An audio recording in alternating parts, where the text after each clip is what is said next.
8.1 FM and AM 1220. This is the Hometown Morning Show with Tori and Kyle. And Tori, we have a very special guest in studio. That we do. John Costello is here. Welcome, welcome, welcome, John. You are VP of Business Development and Government Relations for a $6 billion advanced semiconductor market. What does that all... That sounds really fancy. And it's because here my title, Jock. That's it. But yours is like this long. Tell me about that. What the title is so long. Well, first, thanks for having me on. Of course, and, of course. Just a shout out, obviously, to the veterans on Veterans Day. Thank you for your service. To answer your question, yeah, things have actually changed. It's kind of a technology moves fast. We were just acquired actually, so now I have the same title at a $17 billion company called Microchip Corporation. Microsemi was just recently acquired at the day after Memorial Day. So you went up about $9 billion. Yep. Okie dokie. Always nice on a Monday. Tell me about why you're here. It looks like you are also an author.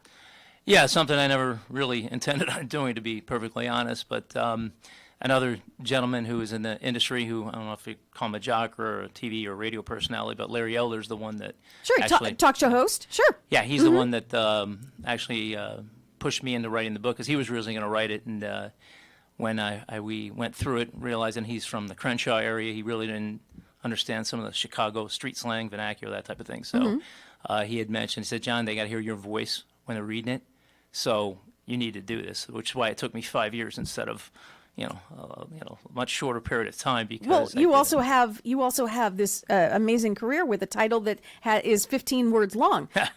So you have other business to attend to. Tell me a little bit about the book. It has, by the way, we are streaming live on Facebook right now, so you'll be able to see. John, just hold up one of those books for the camera right now, there. or Is that, yeah, there you go. Has a little bit, the cover we were talking about has a little bit of a Mad Men feel to it. Tell me a little bit about the book. Well, it's basically my struggles growing up in a criminal family, trying to pursue higher education and career, and at the same time dealing with things that people don't normally have to deal with in a regular middle-class family. So it was, in just about every chapter, there's something that shows the paradox. I mean, the cover shows me walking the tightrope, which is pretty much what I did. Was this okay? So this is a novel, but based on real life. Oh no, it's a memoir. No way. Oh, okay. I had no idea. True story. This is a true story. This is about you.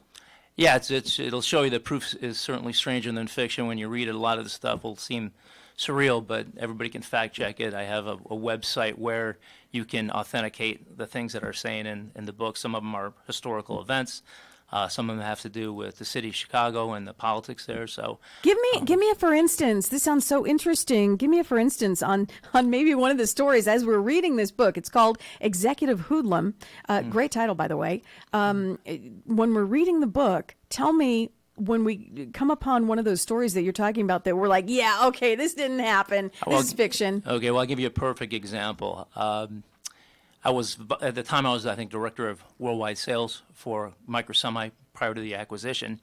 And I was just subpoenaed for an organized crime trial in St. Louis, Missouri, because my cousins, who I was just partying with, when they left my house, I decided I was going to rent them a bigger car. And since they didn't have a credit card, I used my credit card. They got pulled over. They pulled the car apart, and they found a bunch of weapons and my signature on the rental agreement. So when you get a federal subpoena, it's really hard to explain to the chairman of the board on why you can't make the sales meeting when you're the director of global sales, because you were subpoenaed for an organized crime trial and you had to be in St. Louis. How did you break the news to him? It wasn't easy. I said, well, I got this problem. He said, well, I said, I have to be in St. Louis. He said, why? I go, and says who? I said, well, the federal government, and here's the subpoena. So, the story will take you into the great detail of how I was questioned when the ATF came out to my house, how the prosecutor handled me and how the defense attorney handled me, how they fouled up and put me in the same hotel with a guy that was in witness protection. It was almost a comedy of errors. This sounds like a perfect for made for TV movie. I mean, it just sounds like it has all the elements for something like this. When you watch TV and you see some of these mob movies and how does that Do you think about yourself in these scenarios? Funny you should say that, only because when I do see some of those mob movies, some of those guys I knew or I knew their kids. The movie Casino, for example. But interesting you should say about the movie. I signed a film deal before I wrote the book, before I even intended on writing the book. So which we're is a doing. weird situation So as we're well. doing a film. Is it going to be called Executive Hoodlum? I'm not sure. I signed with a company called Blyberg Entertainment, independent film company.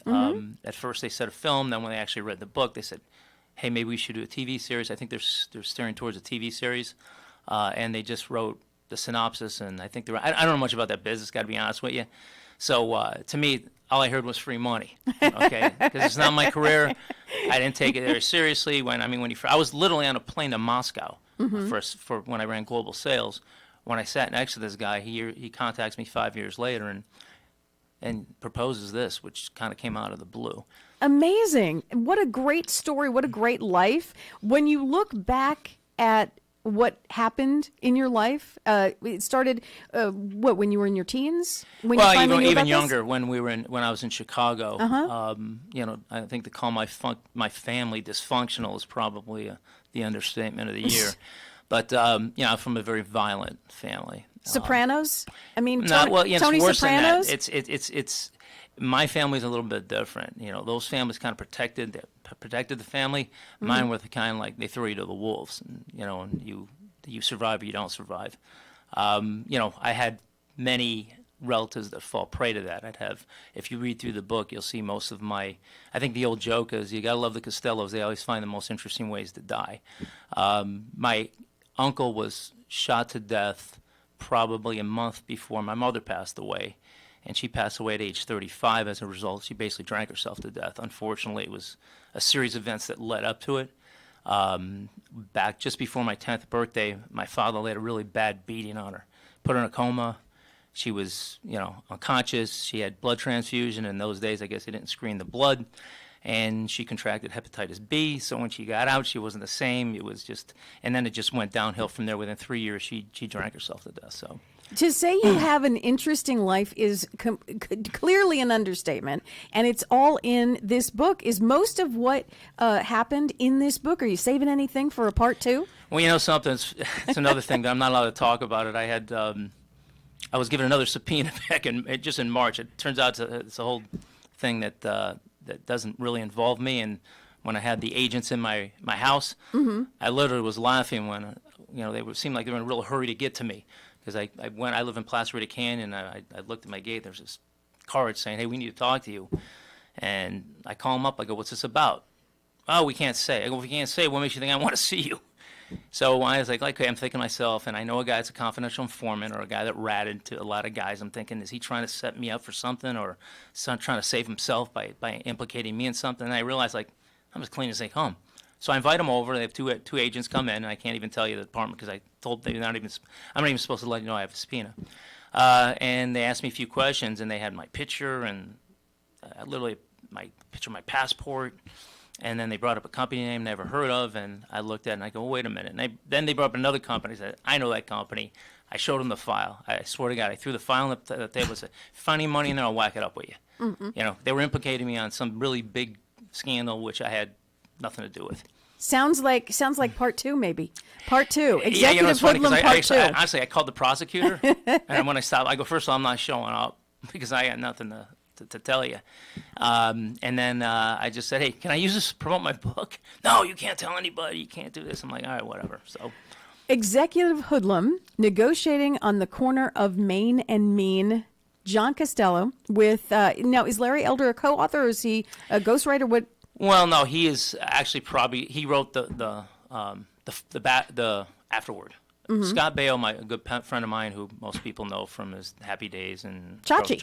Yeah, Chachi. He's a very good friend of mine. He wrote the foreword. No, Larry's the guy put his name because he pretty much inspired me to write the book. Oh, fantastic. I'd say he wrote maybe 1% or less, something like that. So.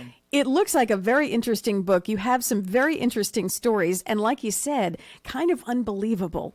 If you want, where can we get the book? Now, obviously, you're going to leave a copy with me so I can read this, right? Of course. Okay, Executive Hoodlum, Negotiating on the Corner of Main and Mean. But where can our listeners get a copy of this book? Because I have a feeling this is going to be a very good read. It's probably one of those reads where you can't put it down because it's so unbelievable. It's probably a huge page turner, I'm thinking.